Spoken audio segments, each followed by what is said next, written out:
जोबोद गोजोननाय मोनदों मानोना जोंनिया 7 तारिखआव जिहेतु 1 नं क'क्राझार लकसभा समस्तिनि जि भट हाबाफारिया जानो फैगासिनो दङ दा बेनिखायनो बे बिथिङाव दिनै जोंनि लास्ट माने क'क्राझार समस्ति हिसाबै अर्थात नैबे जोंनि देबोरगावआव आंनो दायित्व होदोंमोन जोंनाव मानगोनां आसामनि मिनिस्टार माने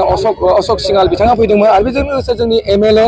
आरो लोगोसे जोंहा मा होनो जितु गोस्वामी MLA आरो बेबायदिनो MLA MCLA फोर फैदोंमोन आरो नोंथांमोना नुबाय जे बेहाय मोनसे आदिबासी मोनसे एलेका बे आदिबासी एलेकायाव जों जिबायदि बिथांमोनाव मिटिं खालामनांगौमोन बेखौ जों मोनाखैमोन बा बेबायदि सुबिदाखौ जोङो टाइम होनो हायाखैमोन जिहेतु बिथांमोना दाख्लै जोंजों सावरायलायनायनि गेजेरजों बिथांमोना गावसोरनो मोनसे कल खालामदोंमोन जे जोंनि गेजेरावबो मोनसे बेबायदि मा होनो पाब्लिक मिटिं लानांगौ जेराव जोंनि मानसिफोरा गोनो गोथो जानानै दं जों भटखौ बहाय थुगोन बहाय थुआ बिथांमोना गोनो गोथो जानानै दंमोन दिनै बिथांमोना स्पष्ट भाबै बुंदों जे बिथांमोना दिनै फैगोन 7 तारिखआव ट्रेक्टरनि छबियावनो बिथांमोना भट होगोन आरो नोंथांमोना नुबाय जे जयन्त बसुमतारी बिथांनोनो बयबो मा होनदों माने जाथि धोरोम राव बासियाजासे विभिन्न जनगोष्ठी मा होनो जोंनि क'क्राझार ओनसोलाव थानाय व्यक्तिफ्रा दिनै मा होनदों ट्रेक्टरनि छबियाव भट होगोन आरो बे खाथां जाबाय आरो दिनै नोंथांमोना बेखौनो प्रमान नुबाय जे बे जयपुर एरियायाव जितु बे आदिबासी एरियायाव जोङो 70% भटखौ मोननो हागोन बे दिनै प्रमान जाबाय मानोना नोंथांमोना नुदों गोबां मानसि जादों मानोना जों बेहाय मात्र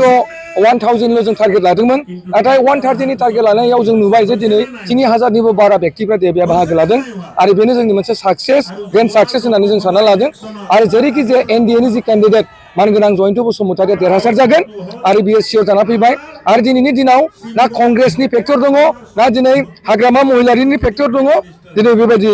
रावनिबो मा होनदों बे फेक्टरा गैला मानोना दिनै नुबाय जे दिनै रावखौबो नांला ना हिरा सरनियाखौ नांगौ ना हाग्रामाखौ नांगौ ना हाग्रामाया सरकारबो दानो हाया ना हाग्रामाया थांनानै अंखिदार जाहैनोबो हाया गुटिके रायजो राजाफ्रा दिनै मिथिदों बिथाङा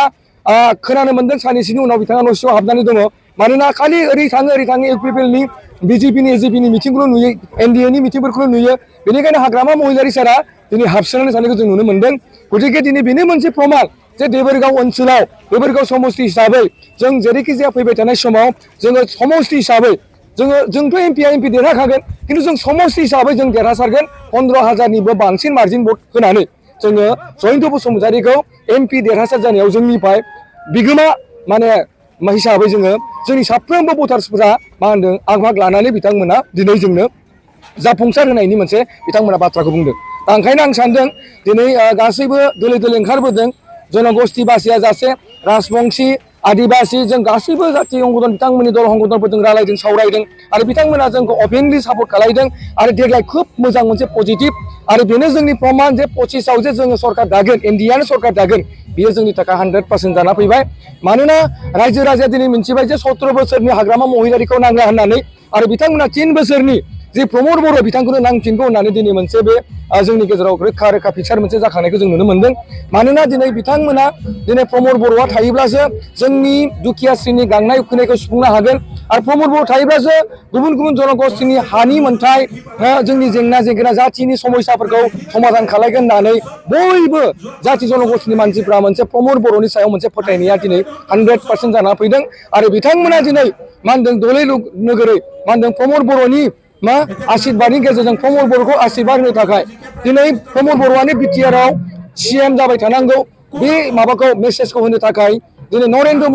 मदिनो मोजां मोनसे BTR ओनसोलनिफ्राय मेसेज हरनो थाखाय दिनै 1 नं क'क्राझार लकसभानिफ्राय जयन्त बसुमतारीया देरहासारगोन होननानै बयबो रायजो राजाफ्रा दिनै बुंसोलायदों आरो बेयो दिनै खाथां जानानै फैबाय दा नोंथांमोनाबो नुनो मोनदों गोबां बेबायदि नोंथांमोना बेबायदि पाब्लिक मिटिंखौ लागासिनो दं नुगासिनो दङ नाथाय नोंथांमोना मालाबाबो हाग्रामा महिलारिनि बेबायदि मोजां मिटिंफोरखौ नोंथांमोना नुनो मोनाखै बिथांमोना एसे एनै पकेट मिटिं खालामदों नाथाय एसे एनै पकेट मिटिं खालामनायनि बाहेरा बिथांमोना जेबो खालामनो हायाखै दा ओंखायनो जोङो दिनै माने 100% जयन्त बसुमतारीखौ जोंनि समस्तिनिफ्रायबो जिहेतु जों समस्तिनि दायित्व थानाय हिसाबै जोंनि समस्ति देबोरगाव समस्तियावबो जोङो नैबे एबारावनो हाग्रामा महिलारिखौ जोङो फेजेननानै फैगोन 25आव जोङो 17 बोसोर जोंहा जि खहा जानानै थानाय MCLA खथा बे देबोरगाव समस्तिनिफ्राय जोंनि NDAनि केन्डिडेट बेहाय UPPLआनो जा बा BJPनि केन्डिडेटआनो जा जायहा केन्डिडेट मोनगोन बेनो फैगोन 25नि इलेक्सनाव देरहासार जागोन होननानै जोङो 100% नोंथांमोननि सिगाङाव दाथि बुंनो हायो।